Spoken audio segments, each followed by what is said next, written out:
इंडी गठबंधन के राष्ट्रीय प्रवक्ता और एनसीपी शरद पवार गुट के विधायक डॉक्टर जितेंद्र आव्हाड ने मीडिया से बात करते हुए कहा कि बीजेपी देश में कटोगे तो बटोगे और एक हो तो सेफ हो जैसे नारा देकर हिंदुओं को डराने की कोशिश कर रही है।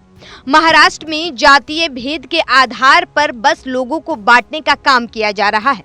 अब चुनाव में यही सब नारे दिए जाएंगे, बटेंगे तो कटेंगे, एक रहोगे तो सेफ रहोगे। इस देश में आदिवासी, दलित, पिछड़ों को मिलने वाले स्कॉलरशिप को पूरी तरीके से बंद कर दिया गया। विधवा महिलाओं को मिलने वाला पेंशन भी बंद कर दिया गया। इसके ऊपर दूसरा मुद्दा नहीं है, इसीलिए अभी जात के आधार पर हिंदू मुस्लिम करना चाहते हैं। आपको बता दें कि ठाणे में कल केंद्रीय मंत्री किरण रिजिजू आए हुए थे। उन्होंने कहा कि नवंबर से लोकसभा चुनाव का विंटर सेशन चालू होगा और अगर विरोधी दल के नेताओं द्वारा विरोध किया गया तो हम एनडीए गवर्नमेंट बिल को जबरदस्ती पास कर लेंगे।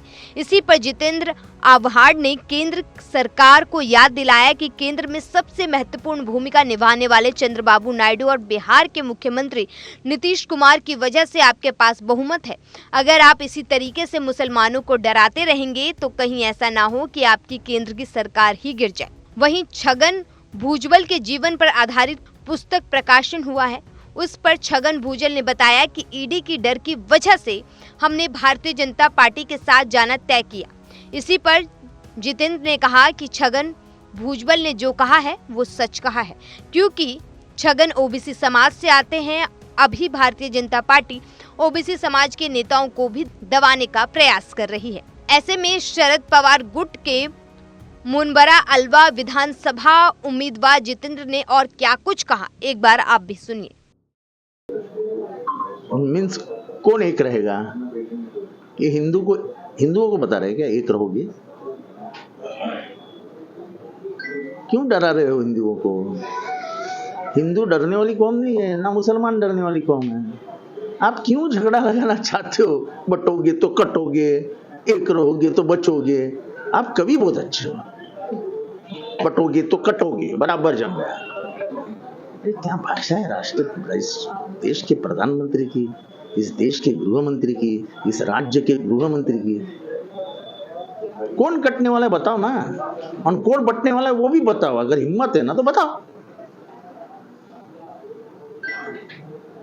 सर, साथ ही साथ आज किरण सोमैया ने भी ट्वीट किया है टाटा इंस्टीट्यूट का एक सर्वे देके कि 2051 में 54% जो है देश से हिंदुओं की आबादी दूर हो जाएगी। बस इसके ऊपर ही जाओ, इसके ऊपर ही जाओ। बस हिंदू मुसलमान, हिंदू मुसलमान, हिंदू मुसलमान, हिंदू मुसलमान। तरक्की की बात। महाराष्ट्र में सब scholarship, schedule caste, schedule tribe, OBC, minority, सब सब सब स्कॉलरशिप्स बंद हो गई। सब समाज के हॉस्टल्स बंद हो गए। उसके ऊपर बात करो ना भाई। अपंग को जो पैसा दिया जाता है महाराष्ट्र में, संजय गांधी निराधार योजना के पैसे बंद हो गए, विधवाओं को देने वाले पैसे बंद हो गए। उसके बाद ही बात करो यार।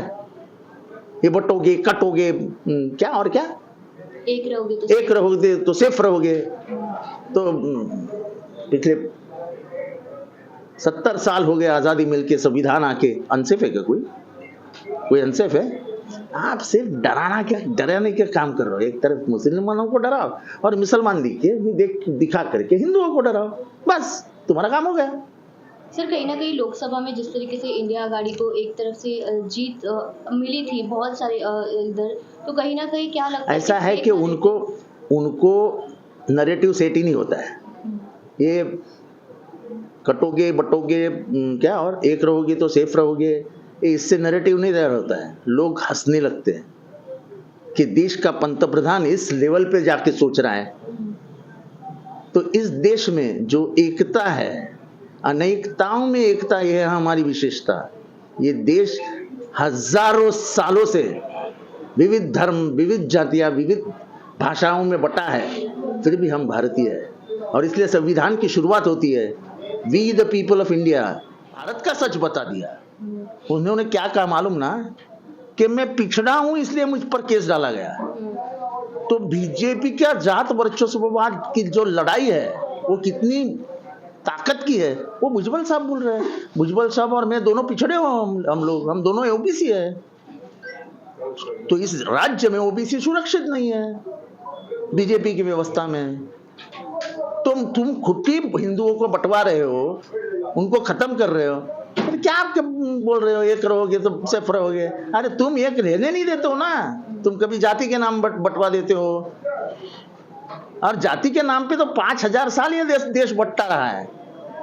अरे जिस देश में हमको पानी नहीं पीने दिया जाता था, मंदिर में नहीं जाने दिया जाता था, उसमें भी आज तुम्हारे ही नेता बोल रहे हैं कि मैं मुझ पे जो गुस्सा है वो गुस्सा इसीलिए है कि मैं पिछड़े समाज का हूं। हम नहीं बोल रहे ना, भुजबल बोल रहे हैं, तो भुजबल का मानना सच मानना पड़ेगा कि उनको ज्यादा मालूम है गवर्नमेंट के बारे में।